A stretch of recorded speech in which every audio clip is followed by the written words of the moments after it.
अपने अमूर्त शरीर का एहसास कीजिए।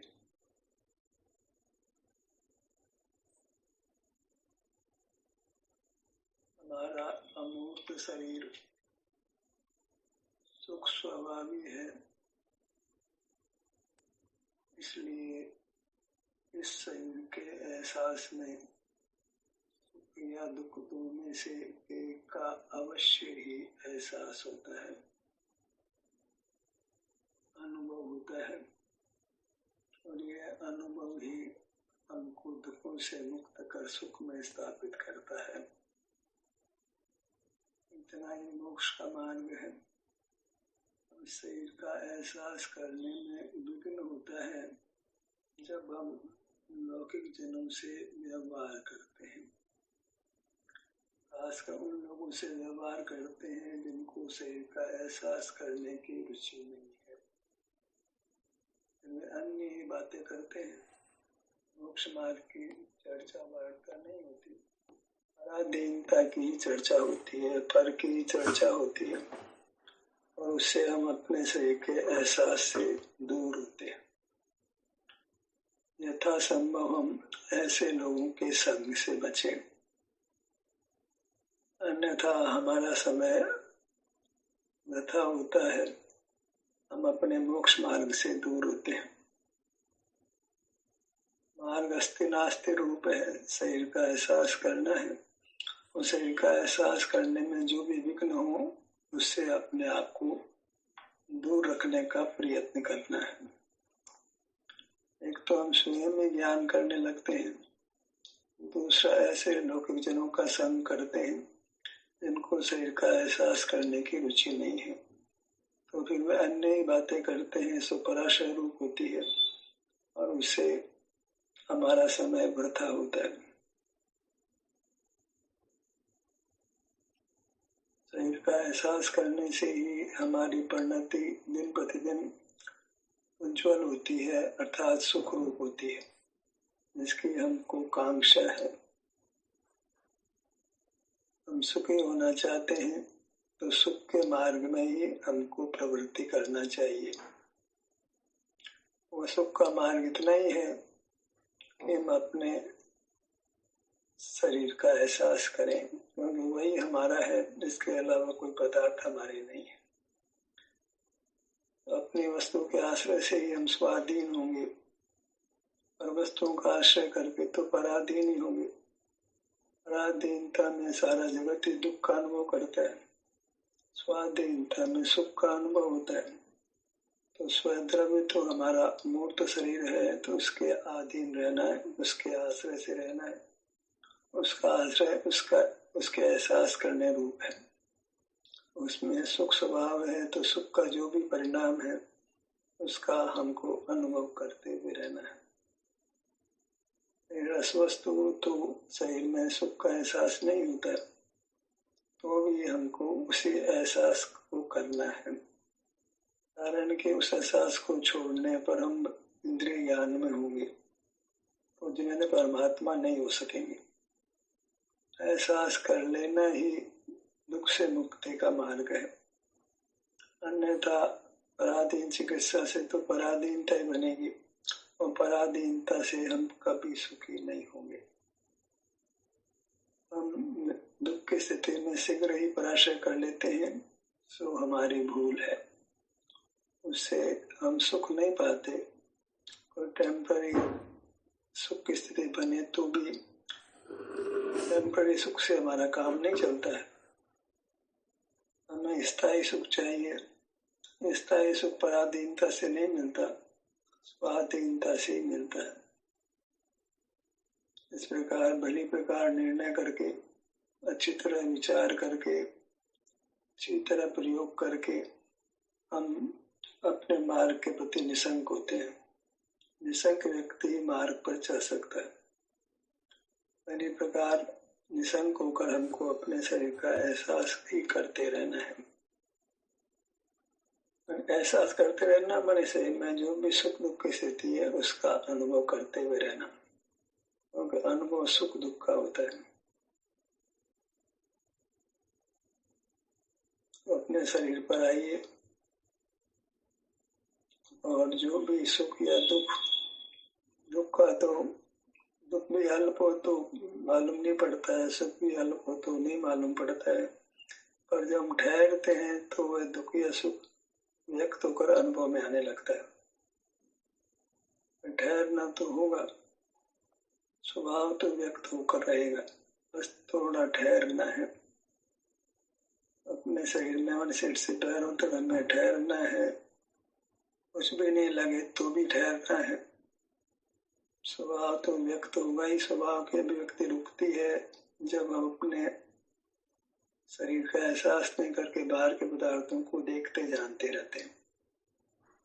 वही हमारी संवेदना को कमजोर करता है, अनुभूति को कमजोर करता है, अनुभूति को उत्पन्न नहीं होने देता है। मुखमंडल पर आइए।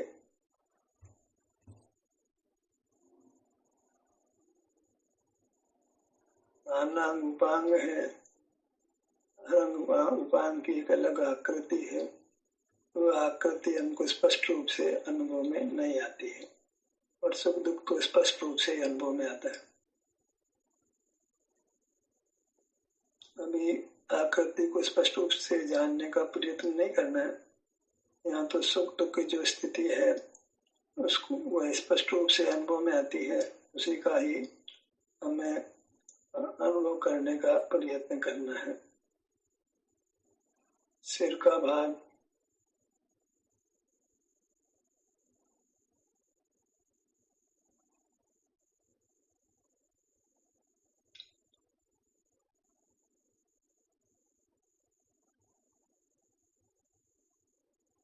अपना अंग और वहां सुख दुख, ये दोनों का साथ ही ग्रहण होता है, कथन में क्रम पड़ता है। नहीं भी कहे तो दूसरी बात को समझ लेना है। ये मान ही लेना है कि जहाँ अंग का कथन है तो वहां उसके सुख दुख का कथन तो हो ही गया है, और शारीरिक सुख दुख का कथन हुआ है तो उस अंग का कथन भी, जिसमें सुख दुख हो रहा है उसका कथन भी हो ही गया है।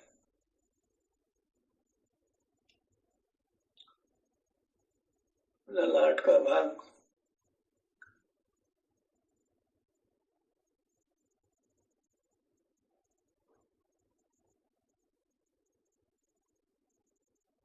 वास्तुवृत्ति को भी एक साथ नहीं कर पाते हैं तो स्वपर को तो एक साथ कैसे कर पाएंगे।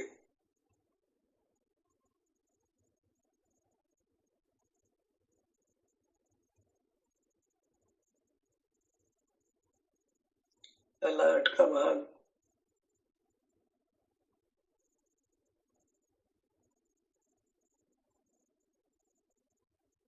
एक स्थान पर ठहरे या विहार करें, हमारी सुख की स्थिति या कहो तो सुख दुख की स्थिति बलवान होती जाती है, स्पष्ट रूप से अनुभव में आने लगती है।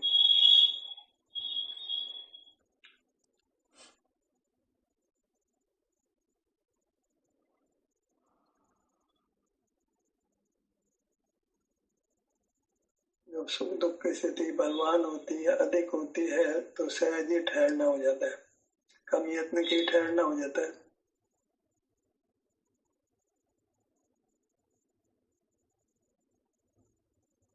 बस अपने में उपस्थित रहने का ही प्रयत्न करना है, अनुपस्थित नहीं होना है। हमारे सेशन में आप उपस्थित हो या नहीं हो, पर अपने शरीर में अवश्य उपस्थित होना है।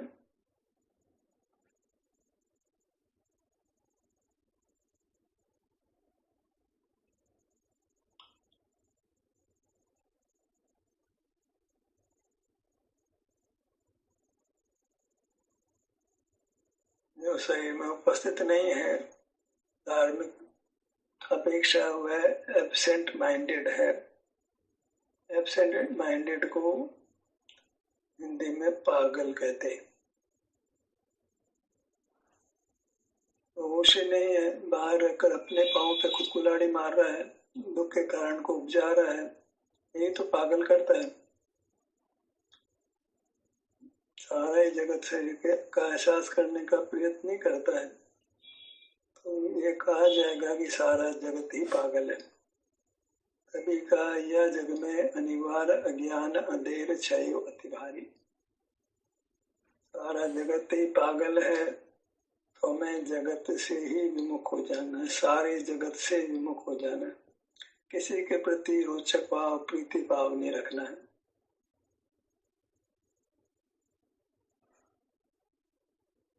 इसको कहते हैं लोक संज्ञा में नहीं रहना, लोक के संज्ञान में नहीं रहना, न लोक के ज्ञान में आना, न लोक का ज्ञान करना। मैं ज्ञाता हूँ, जगत मेरा प्रमेय है, जगत मेरा ज्ञेय है, ऐसे विपरीत भाव को जन्म नहीं देना है।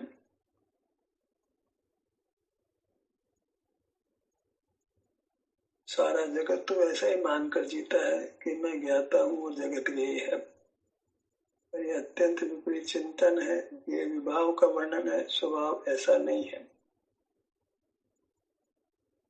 दोनों गुणों का मध्य भाग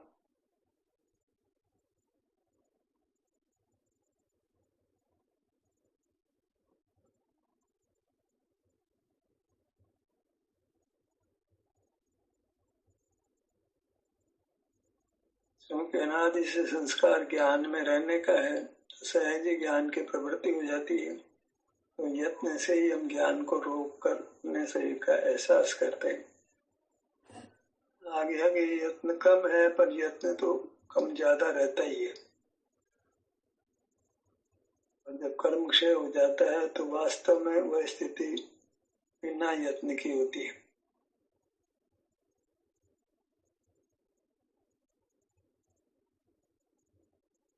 जब तक मोह का सद्भाव है, हमें यत्न करना होता है।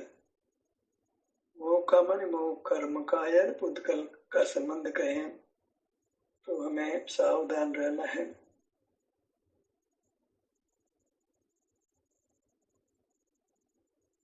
सावधान रहना है माने प्रयत्न को जारी रखना है, प्रयत्न को बंद नहीं करना है।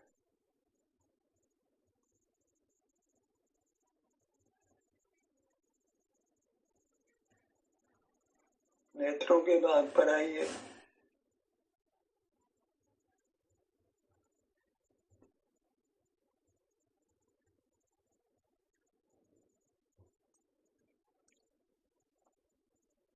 निज में आओ की बात तो होती है, पर उसका भाव वचन नहीं होता।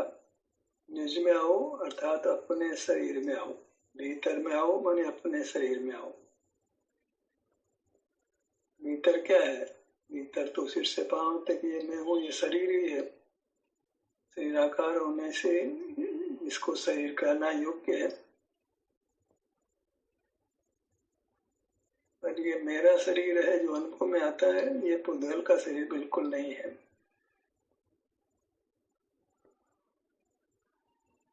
क्योंकि पुद्गल का शरीर तो इंद्रिय गम्य है, वह अनुभव गम्य नहीं है। और हम तो अनुभव करने का प्रयास कर रहे हैं शरीर का और शरीर के सुख दुख का। पुद्गल शरीर में तो सुख दुख नहीं है और मूर्तता भी है, इसलिए वह हमारा स्वरूप नहीं है।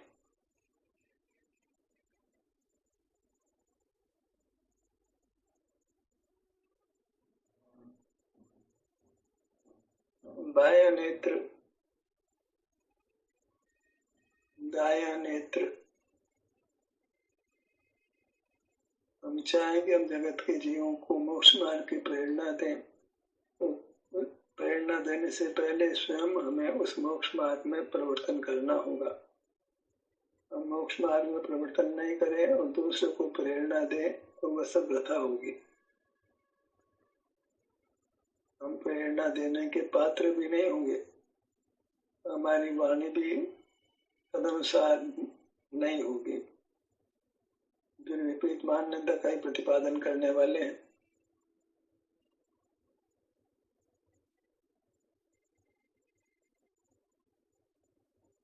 बोलना है तो स्वानुभव करके बोलना चाहिए, अन्यथा नहीं बोलना चाहिए। क्योंकि बिना स्वानुभव के जो वचन होते हैं वो अमृत रूप नहीं होते, वे विष रूप होते हैं, और हमें किसी को विषपान नहीं कराना।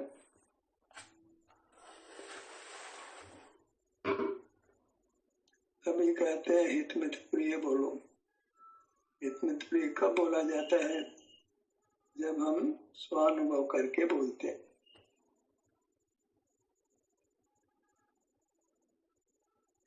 ध्यान का जो निर्देश देते हैं उनका तो ये मूल दायित्व है कि वे अनुभव का दिन रात अभ्यास करें और फिर अनुभव की बात, अनुभव की प्रेरणा दें।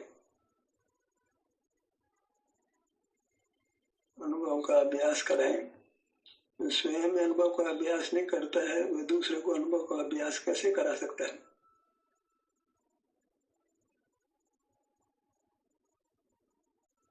कानों के भाग पर आइए।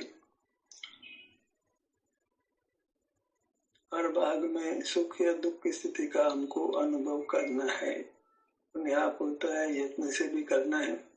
अपने आप नहीं हो तो यत्न से करना है। यत्न से करना माने प्रयत्न पूर्वक अनुसंधान करें कि इस भाग में क्या सुख दुख की स्थिति है।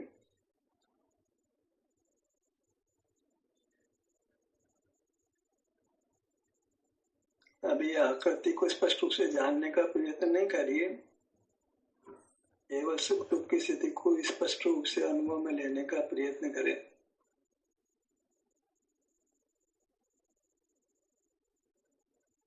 हमारा प्रयोजन कोई आकृति को अनुभव में लेना नहीं है, हमारा प्रयोजन तो सुख दुख का अनुभव करना है। क्योंकि अनुभव सुख दुख का होता है, वह अनुभव कहीं होता है तो उसका भी हमको एहसास रहता है, उसको भी हम अनुभव कह देते हैं, पर परमार्थ से अनुभव सुख दुख का ही है। सुख दुख ही भोगा जाता है, क्षेत्र नहीं भोगा जाता है। पर सुख दुख, क्षेत्र सुख दुख में ही है तो क्षेत्र को भोगा ऐसा कहने में आता है।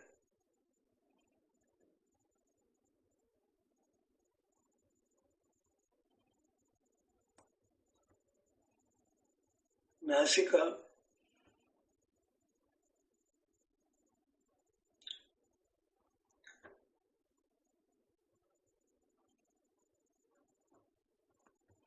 शरीर के सुख दुख को तो हमने अनुभव में लिया हुआ है, लेकिन रुचि पूर्वक नहीं लिया, उसको महत्व नहीं दिया, उसको मोक्ष मार्ग नहीं जाना है। अनुभव नहीं हुआ है ये बात नहीं है, बस अनुभव की रुचि नहीं हुई है, अनुभव को मोक्ष मार्ग के रूप में नहीं पहचाना है।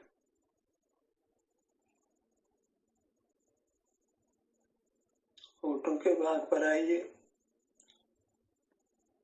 हर भाग में सुख दुख की स्थिति को पहचानना है, अनुभव करना है, उसको मोक्ष मार्ग के रूप में स्वीकार करना है।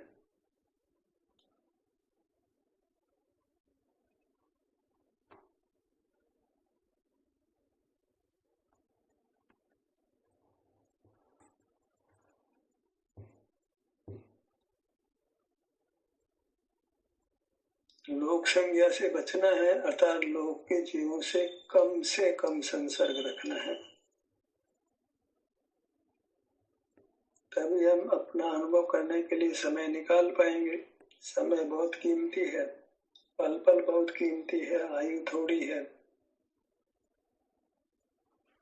आयु पूरी करने के बाद क्या स्थिति होगी इसको हम नहीं जानते, इसलिए मोक्ष मार्ग को कल के भरोसे पर नहीं रखना है।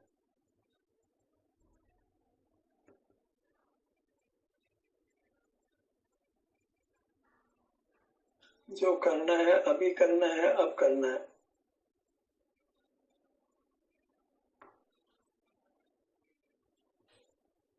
मुख के भीतर ऊपर की दंत पंक्ति का एहसास करिए, नीचे की दंत पंक्ति का एहसास करिए। जो भी सुख दुख की स्थिति है उसका अनुभव करते रहिए।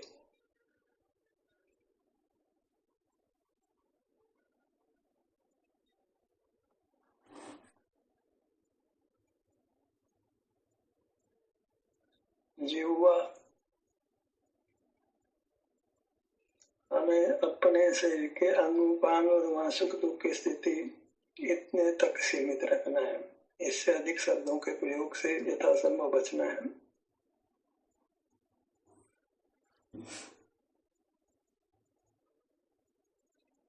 हमें तो वास्तव में शब्दातीत होना है, पर अभी कमजोरी है तो इतने से शब्दों को उपयोग में लें। शरीर, उसके अंग उपांग और वहां सुख दुख की स्थिति।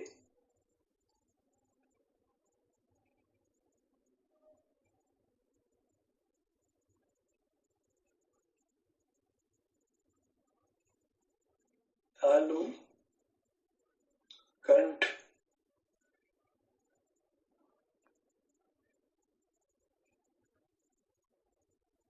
बायां गाल,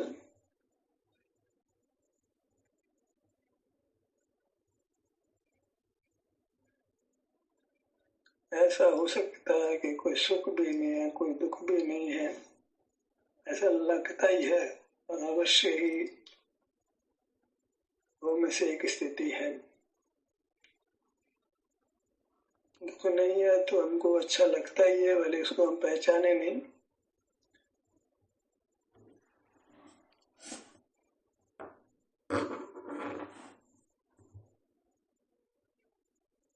शारीरिक सुख दुख की पहचान खो गई है, तीव्र शारीरिक दुख है वो तो पहचानने में आता है, अन्यथा हमने शारीरिक सुख दुख की पहचान को ही खो दिया।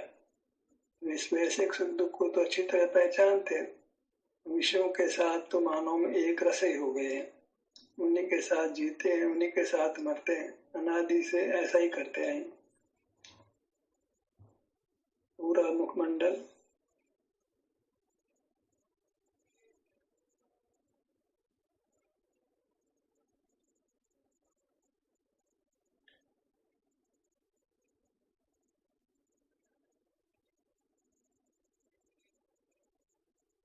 ठुड्डी से सिर तक का भाग,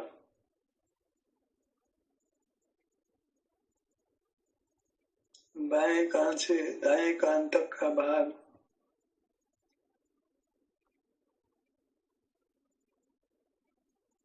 वक्ता वास्तव में अपने आप को निर्देश देता है, श्रोता भी वास्तव में अपने आप को निर्देश दे, उसमें स्वाधीनता है।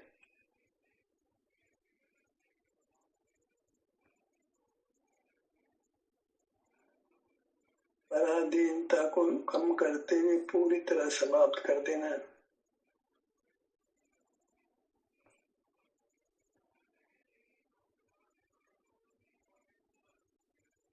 गर्दन का भाग,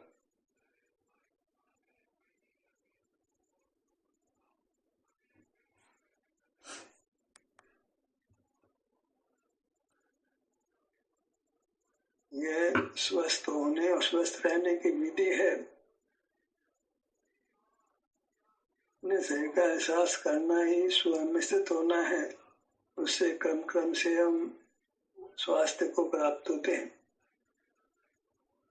स्वस्थ होने का फल स्वास्थ्य की प्राप्ति है, पर उसमें समय लगता है। धीरे धीरे ही स्वास्थ्य लाभ होता है, पर स्वयं में तो स्थित हो ही जाते हैं। जब हम शरीर के सन्मुख हैं, उस काल में स्वयं में स्थित हैं, उसका फल शारीरिक स्वास्थ्य तथा सुख की प्राप्ति है, जो क्रम से बढ़ती हुई उत्पन्न होती है।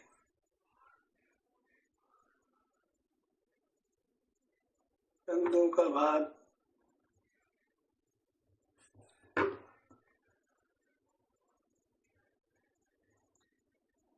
बाएं कंधे से दाएं कंधे तक,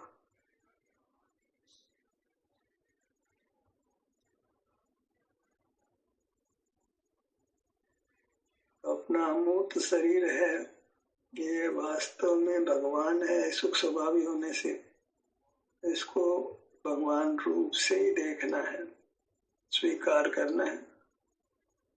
ये मैं हूँ, तो ये मैं वास्तव में जिस मूर्त को लक्ष्य में ले रहा हूँ, वह मूर्त रूप से मैं भगवान ही हूँ। लक्ष्य में नहीं ले तो फिर हमको हमारी सत्ता का अभाव हम करते हैं, तो हमारी सत्ता के बारे में कुछ भी कहने का हमको अधिकार नहीं रहता है। जब भी मैं की चर्चा हो तो मैं को लक्ष्य में लेकर ही मैं की चर्चा करना चाहिए। नहीं तो आकाश के फूल की चर्चा है, गधे के सींग की चर्चा है। अपने को लक्ष्य में रखना सबसे जो अनिवार्यता है, वह अपने को, अपने अमूर्त शरीर को लक्ष्य में लेना है। लक्ष्य में लेना है, लक्ष्य में रखना है। उसके बिना कुछ भी सुख की प्राप्ति नहीं है। बोलना है तो लक्ष्य में लेकर बोलना है, अन्यथा सब बकवाद होगा। पिता का दुख होगा। वह सब फिर दुर्वचन होंगे, सुवचन नहीं होंगे।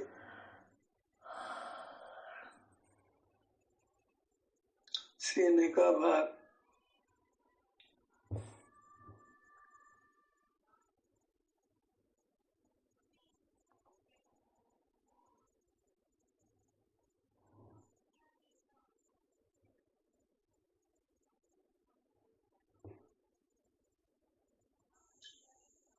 यह मोक्ष मार्ग केवल थियोरेटिकल नहीं है। थियोरेटिकल कम, प्रैक्टिकल ज्यादा है। स्वाध्याय में यही भूल हो जाती है कि स्वाध्याय में सार सभा में प्राय केवल थियोरेटिकल चर्चा होती है। बिना प्रैक्टिकल के थियोरेटिकल से केवल नुकसान ही होता है, लाभ नहीं होता है। बिना प्रैक्टिकल के थियोरेटिकल नुकसान देता है, कुछ लाभ नहीं देता है। उसमें हम ठगाते हैं।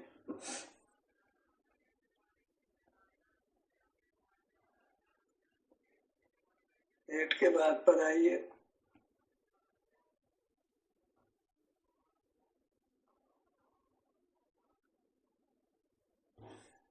जिस भाग का हम अनुभव करते हैं, उस भाग से हम, उस अनुभूति से, उस भाग से उस समय हम पूरे होते हैं और उससे हमारे पूरा शरीर स्वास्थ्य लाभ करता है। ग्रहण हम छोटे भाग का करते हैं, अपूर्ण का, अपूर्ण क्षेत्र का करते हैं, और लाभ पूर्ण क्षेत्र को होता है।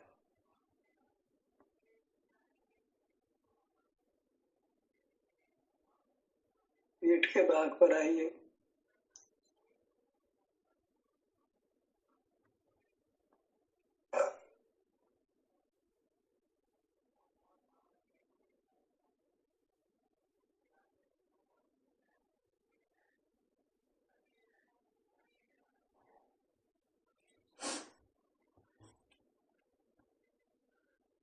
दाएं भुजा,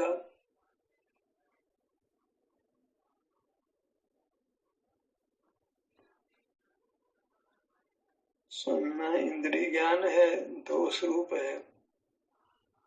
वह अभी हमारी मजबूरी है, इसलिए सुनने तक बिल्कुल सीमित नहीं रहना है, क्योंकि सुनने तक बिल्कुल सुख नहीं है। सुन करके वाचक के वाच्य तक जाने की हमारी जिम्मेदारी है। अपने अमूर्त शरीर तक पहुंचने की हमारी जिम्मेदारी है, अन्यथा सुनना कष्ट का ही कारण बनेगा।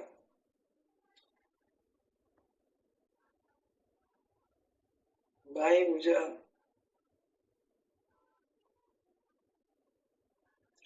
बाई हथेली,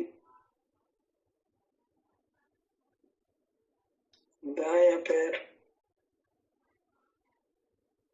दाई पगथली, दायां पैर, दाई पगथली। प्रकार हमने अपने स्वरूप में विहार किया, अपने शारीरिक सुख दुख का अनुभव किया, मोक्ष मार्ग में प्रवर्तन किया। ध्यान का सत्र ही समाप्त होता है। आपकी सहभागिता के लिए धन्यवाद।